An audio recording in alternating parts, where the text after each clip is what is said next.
So I've been doing lots of traveling this month. I inherited some money after my mother's passing. I don't think I actually said specifically in a video that she passed away. I talked about it on Facebook. She passed away on November 24th, 7:15 in the evening. I was laying next to her in bed, singing her the song that she sang to me, to my brothers and sisters when we were little. I don't think I'm ever gonna forget it, like how that happened, but gosh, yeah. So she passed away, and we're 5 brothers and sisters, and we inherited each a bit of money, and I used it to travel, among other things. And I went to Morocco. I planned to spend a bit over 2 weeks, but it ended up going south. So I ended up, having fun and going. I wrote to Laura Lejeune, also previously known as Downtown Patrol. I really think of her as Downtown Patrol. She changed her name, but like she's been Downtown Patrol for so long that I still think of her as that. So I went and visited her and her family. She has an amazing family. I love them all. I'd love to keep in touch with them. So I did have a good trip, and beforehand, when I was thinking of the flight, because of the Tourettes, I called the airlines and made sure that they would accept me on the plane, because I had been having some very, very severe episodes of Tourette's in the last month before I had taken off. A lot of pretty much getting on the ground and a bit of convulsing, but also just like getting on my knees and tapping on the floor either 7 times, several clusters of 7 times, knock knock knock knock knock knock knock, or just a continuous knocking. And sometimes I would rock back and forth and hit my head, so I'm basically curled up in a ball on the floor. And if I'm in public, then I have people, they help me to get out and go maybe get to the washroom or something, somewhere where there's less people, and I can have my episode on my own. So I end up having several people trying to help me up, and so I'm trying to, I keep trying to go down to the ground even if they're helping me up, and it's really complicated and really humiliating. Mishu, what are you doing? She wants me to throw Garfield.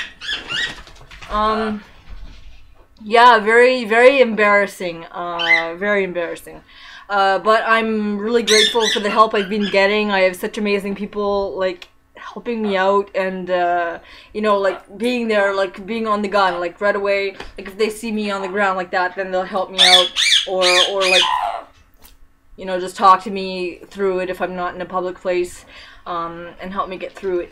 But yeah, I'd been having a lot of that before I had taken off. So I called the airline, and I explained the situation, and asked if I was allowed on the plane. And after the whole discussion and going back and forth of her checking with her supervisors, it turned out that it was okay for me on the plane, because I was aware of everything as things were going on, and like I didn't need incredible assistance. Like all I really needed was maybe to get to some place on the plane, like maybe go next to the bathroom and like jiggle around a little bit, knock on the floor, and whack my head a little bit, and it would be over. Like I was aware, but I was traveling alone, so it was gonna be more of an issue. Yeah. So when I got to the airport, I talked to the flight attendants, and I explained my situation to this. I might make noises. I might knock on. So I tap people's heads a lot. I think that's the OCD, not the Tourette's. But I don't know actually, because it can be either one as far as I've read. And so I explained everything like that. I could swear, and apparently if I yelled bomb on the plane, they would have to turn the plane around. So I had to behave and not yell inappropriate things like bomb on the plane, which would be horrifying, which I didn't in the end. Like, thank goodness. I did not yell bomb on the plane.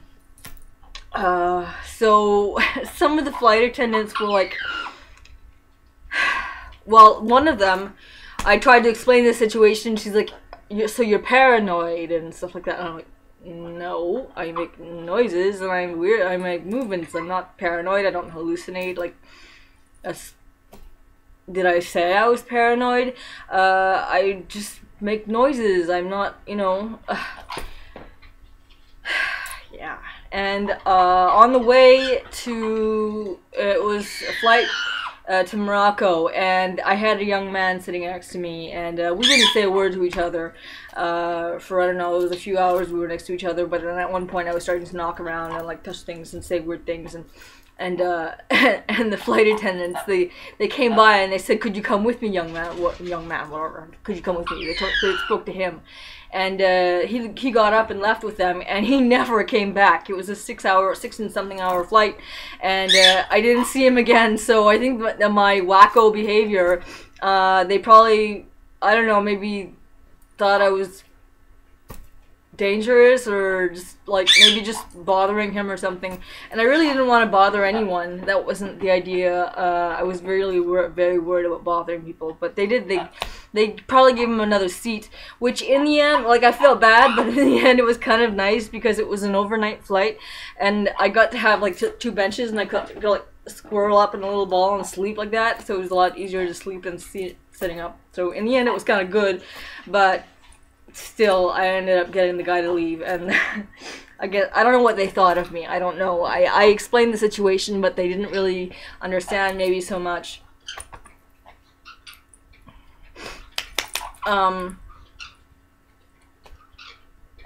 Yeah, so, okay, mostly it went very well. Like, I didn't have any severe episodes where I had to, like, get out in a ball and, like, whack on the floor or convulse or anything like that. Up. You have Tourette's too, Molly? Yeah, I didn't have any episodes like that. It wasn't until my final flight, I left Laura's place. I was going then from London to the New York City airport to Montreal. And after the New York City airport, I get off the plane. I'm like really nervous. I end up having to pick up my bags from one airline and bring it to the other airline, which was very nerve-wracking because I was kind of hoping that my bags would just get transferred automatically, but I had to do it myself, and I was like, where do I go? And there was all these checkouts and lines, and I was like, oh my goodness, and then I started getting very, very nauseous, and like, I was very, very uncomfortable, and I could sense something was coming. I could sense that something bad was about to happen, and I was like, should I say something? Should I ask for help? Should I just sit down? What should I do? And I was like, no, just like push through it. Like, you can make it through. You've been making it through like the whole time. I had been doing so well, like compared to the month before that. My tics had been really good, so I thought, you know, you can do it. And so I get to the line. I get to this place. I give the guy my border thingy that we gotta fill out, and I guess I look pretty nervous. He's like, it's okay, honey, you'll make it through. And then I just kind of passed there. I had my bags, and I just sort of dropped them and got down on the floor and started rocking back and forth and knocking on the floor, hitting my head, and I was really, really, really embarrassed. So I tried not to pay attention to what was around me so as not to make it worse. But yeah, the same gentleman that had taken my border pass ended up coming over, and I could feel his hand on my back, and he's like, it's okay, honey, what's going on, and are you having an anxiety attack? And I said, no, and like I was having trouble talking because of the Tourette's attack at the time, and I explained, you know, it's Tourette syndrome. It happens sometimes. I get like very, very, very, very severe attacks, and that it lasts usually from 5 to 20 minutes, and that I would be okay, and that I just need to pass through. And he's like, what can I do?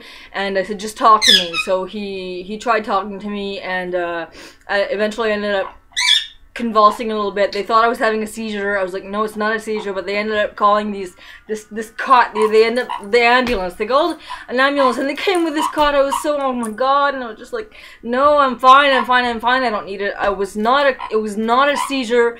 They were asking if I was in pain. No, I'm not. I'm not presently in pain. I was over at the time. They got me a chair. I was very, very out of breath from the attack.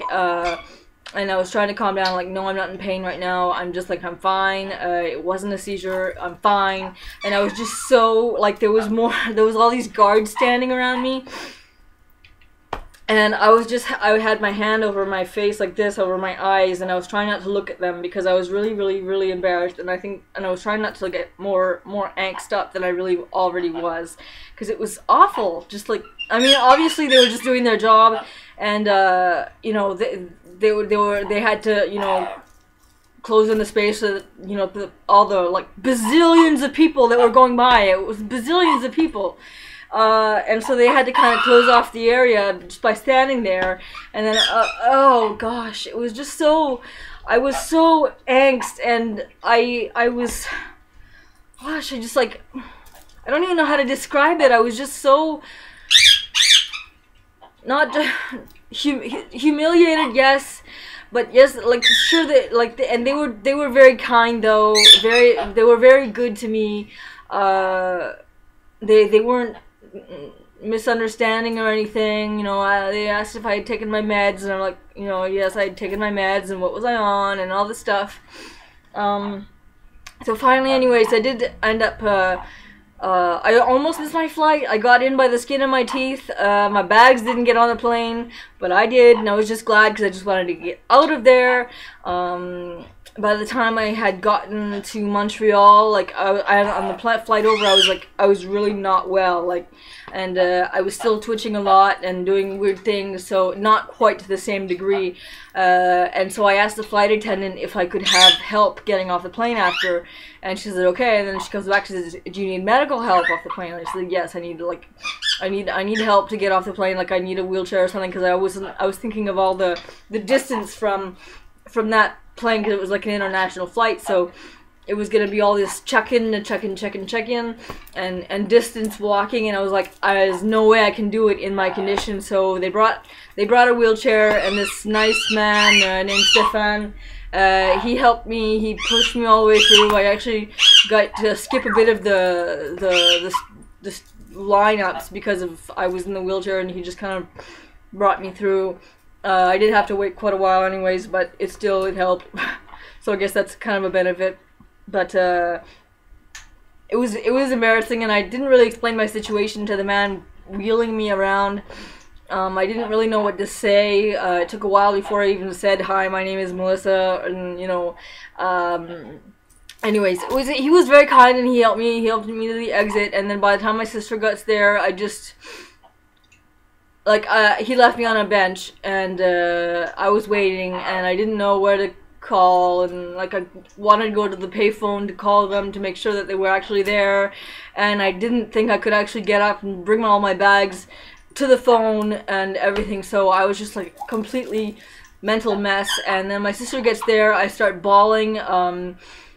She hugs me, and then we just go outside and wait for my brother and to come with the car. And I just sit there on this bench, really cold bench, because you know it's cold in Montreal right now. These people complain in Africa that it's freaking cold, and I'm like walking around in like no sleeves. And then, anyways, it's cold, cold, and I was freezing my butt off on this metal bench, and just like bawling my eyes out because I was so emotionally out of it from living that. I mean, I just like I was kind of like putting hopes into my head about the future, about maybe getting better and being able to be more independent, opening up a foster home maybe. I'd love to open up a foster home, have some kids. I have some extra rooms here. Look over there, extra room. I can put some kids in there. I can take care of some kids. I can do something useful with my life. Like I can maybe. I was thinking, you know, I could do that. And then by the time I just got to this, back to the airport from what had happened, and I was like, gosh, like, How am I supposed to take care of some kids when I can't even walk through a freaking airport? How am I supposed to, like, imagine if I was walking through the airport with the kids and I just drop my bag and go down to the floor and start knocking on the floor and have them live that kind of stress. Like, you can't do that to them. You can't. Well, I can't. It's not, like, I mean, obviously, if I was their biological mother, they'd be, like, screwed to, kind of attached to me, but, like, to knowingly get into this situation and put them through that, just, like, gosh, like, what am I supposed to do? Like, I want to advance in my life. I want to do stuff. I want to have a real life. I want real life, and I just, like, I don't think I'm gonna have it at this point. As things are right now, I think that I have to think more realistically. I really want to make it so that he wasn't a neurologist, he was a psychiatrist, and I saw him right before my trip. He's a specialist in Tourette syndrome, and he said that Tai Chi is actually helpful. Tai Chi and breathing exercises. So I don't know about Tai Chi and breathing. I'm gonna check that out. I don't know what's available in my area, but anyways, just so that you guys know that, you know, apparently there was one girl who, he said that she was as bad as me, even worse, and she ended up getting like 85% better just from doing the Tai Chi. So that's kind of encouraging. I also have someone offering me some kind of therapy that could help with the Tourette's. I'll see how that goes. I'm really hoping, you know, crossing my fingers that it works. And gosh, I've been talking forever, but I don't know what to cut out of this. I don't know what to cut out, so I'm just gonna upload this dumb, big-ass long video, and hope that you guys don't think it's, like, incredibly monotonously long. I'm sorry. Yeah, gosh. Yeah. So yeah, Tourette's. It's kind of, that was the airport story. Tourette's at the airport. I don't know. Maybe I'll label this video Tourette's at the airport. Yeah. Okay.